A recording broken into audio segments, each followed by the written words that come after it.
Hello and welcome and bienvenue.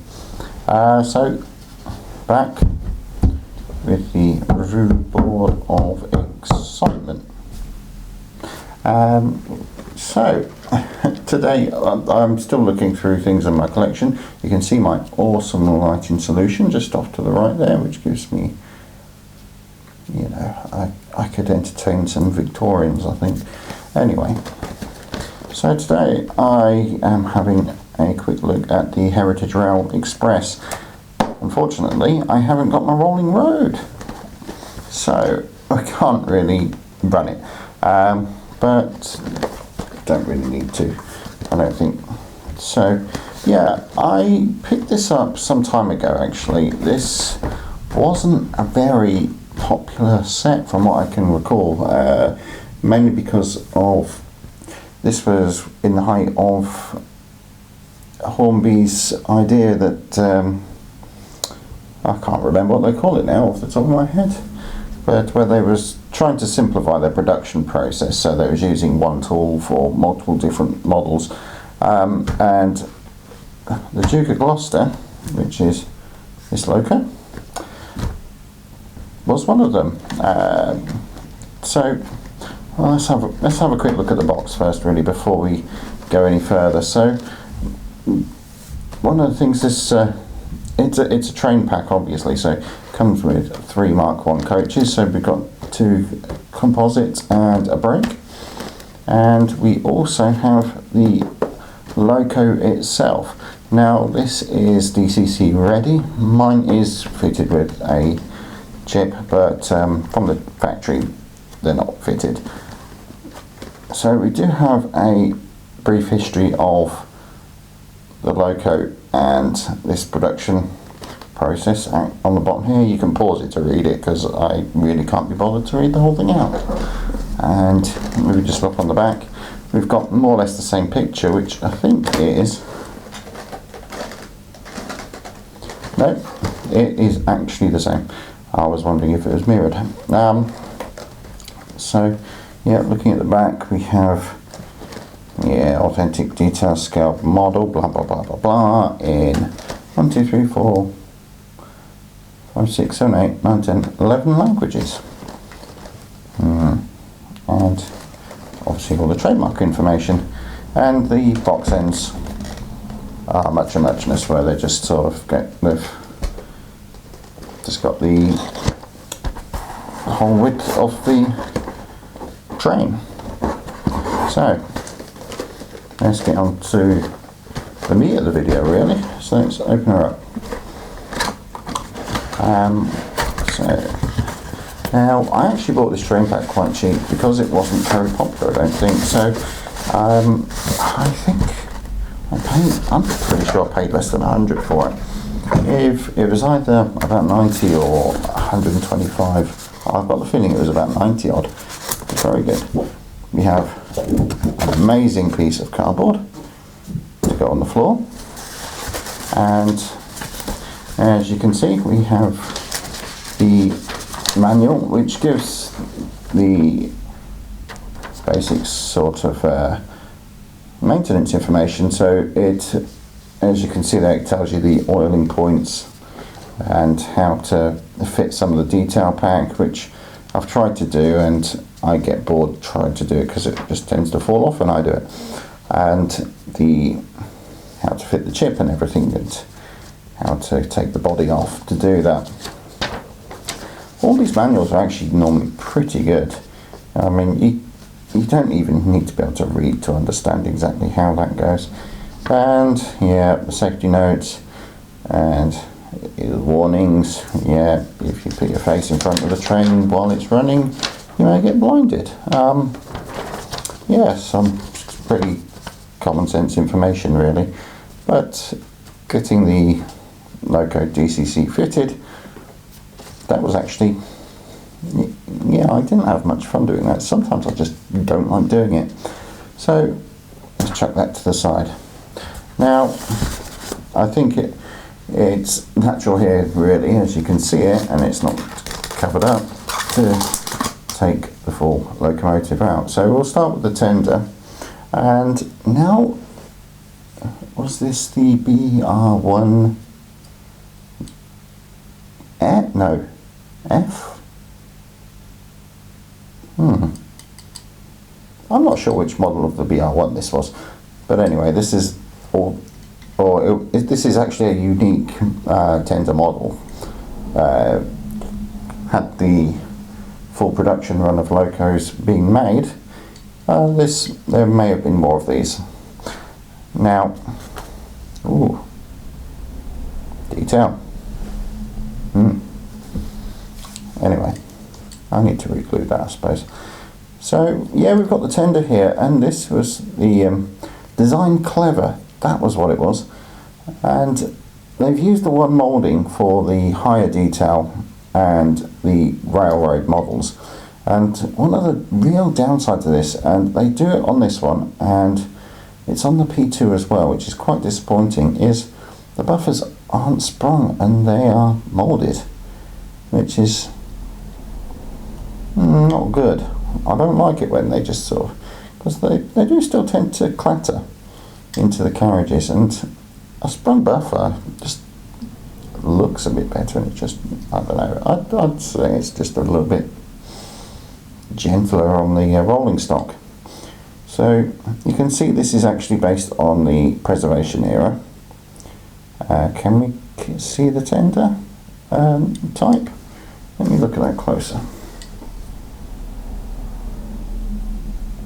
There we are. Yeah, so to answer the tender question, this is the BR1E, and yeah, we got the warning flashes, which are required on the modern network for the overhead cables, and that is, I will have to think that again, yeah, 5,100 gallons. So yeah, just looking at the model, and it's not got the molded water scoop, which I'm not sure. I think the real thing's probably had it taken out. The brake rodding, and of course there's an NEM socket on the bottom there. Now the loco link is this sort of two-pronged link, so you get a slightly closer coupling and a slightly longer coupling, which obviously brings the loco closer to be prototypically more accurate, but it won't take tight corners. Okay, so yeah, they've picked up the detail quite nicely on this one, and the ferret and dartboard. Ooh, I thought they were supposed to be both facing forward. I might need to double check on that one. And yeah, so you can see they've picked out the detail for the roller bearings and everything on here. The railings, they are actually moulded but picked out with paint, so not great, not the best I've seen, but it could look a lot worse, to be fair. And the coal is a moulded piece. Now, unlike a lot of the more premium models, the chip isn't located in the tender, because on some of the newer models you get a wiring harness to the loco. So yeah, that's the tender for the Duke. So let's just pull the loco out. Now I think I need to, yeah, I'll poke it from the back. You misses. And oh, I hate doing that. So yeah, this is the loco itself. Now, she is actually quite weighty, and you'll see that my terrible job at gluing, yeah, I'll redo that at some point, and it'll go back in the box. So, well, this is the Duke of Gloucester, and it was one of the Design Clever locos Hornby did, and it's quite nicely detailed actually. There is a bit of an issue with this, and it's kind of part to do with the almost budget nature of these locos. So I'm going to cover some of the detail first. So we can't really, let me see if I can get a light on this one.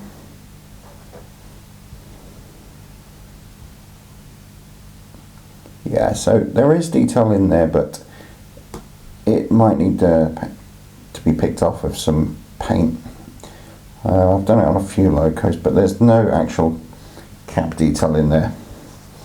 We do have, however, some glazing, and on the side here we have glazing as well. Now, what isn't actually replicated here but is on the real thing is the numbers. I believe they might be chrome. I don't want to check. They might be chrome. So yeah, much like the tender though, they've picked up the roller bearings, and this is a wire handrail. It's not molded detail, which is good. Yeah, anyway, so one of the things about the Duke of Gloucester, it was a Class 8 Pacific built by British Railways, and one of the unique things is the capote valve gear. So where you've got a more conventional Walshart's valve gear, for example, you've got some linkage moving here and what have you, this works on a slightly different way. So yeah, you do have the cylinders on each side. Now I believe the Duke was she a 3-cylinder engine? I think so.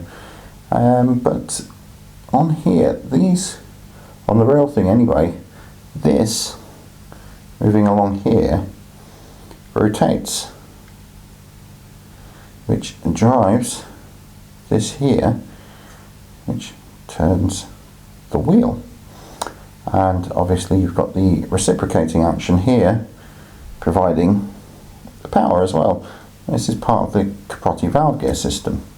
I don't know how to explain how it works because I don't really know it that well. I've built a live steam loco with Walsharts. I can tell you a bit about that, but nope, not this one. So again, much like the tender, this is picked out, molded detail, and the nameplate is printed on here. I'll get more onto the nameplate in a bit. And we also have the molded buffers again on here. So if you break them, yeah, you're going to have a job repairing them. But when you look at the front of the Duke, it's actually quite an imposing loco. She's fairly big engine actually. Although unfortunately I've not actually been to see her in person yet. And going up onto the top, this was another actual sticking point with the original build versus the preservation, because she was heavily modified during her restoration, and one of them was the chimneys. So she is, as you can see there, a double chimney engine, and one of the problems BR had was that her drafting was absolutely terrible, and they never really fixed it before she went off to the scrapyard. But thankfully the preservationists brought her back, and I think sometime in the 90s they actually modified her to have the double chimney. So yeah, the other side's pretty much the same. Underneath we've got the brake rodding, and so I'm going to come on to this nameplate, because in the box it says, and let me just clarify that.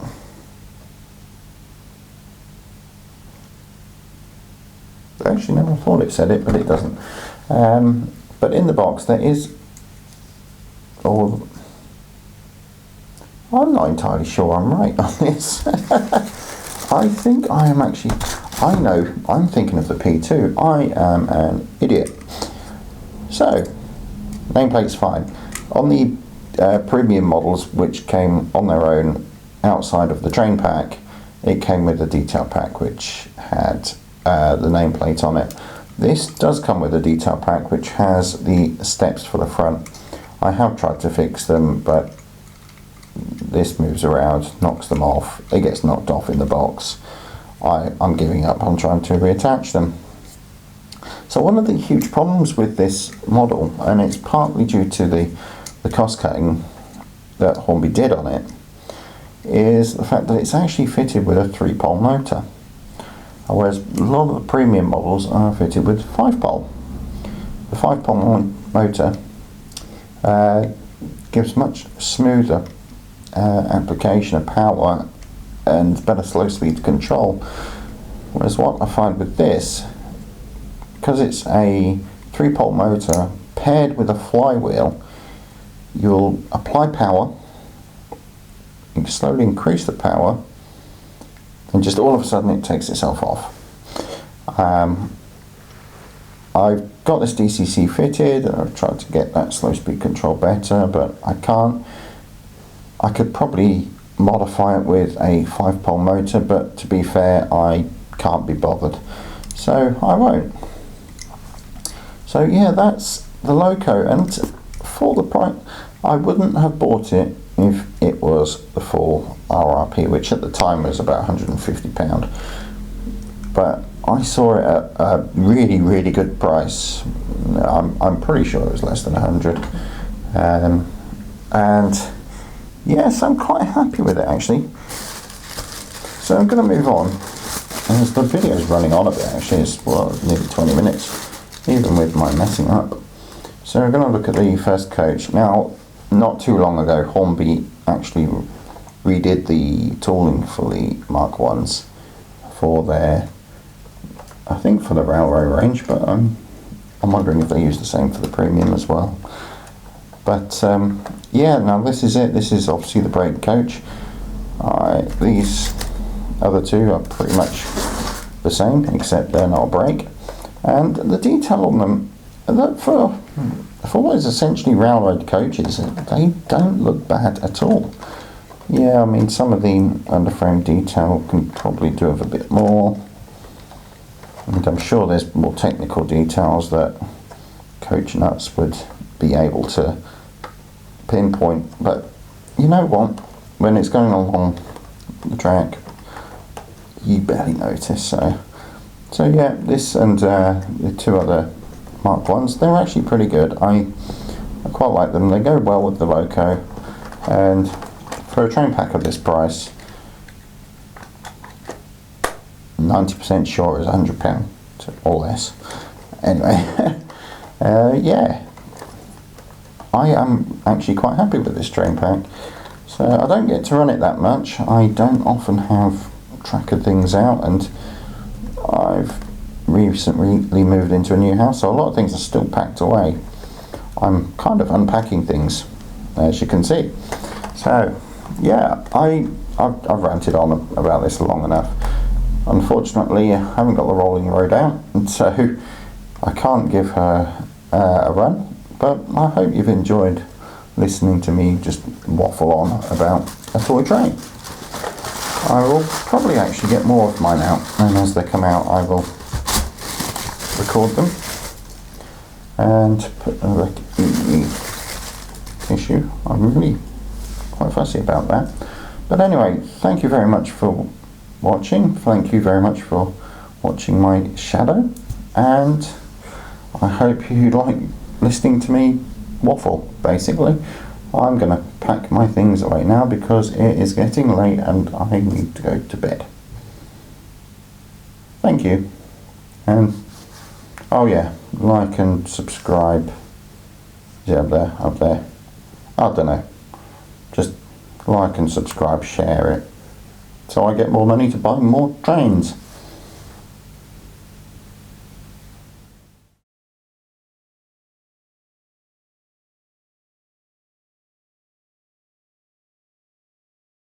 Oh yeah. Did anyone else have this bit sort of crudely chopped out. Mine came like that.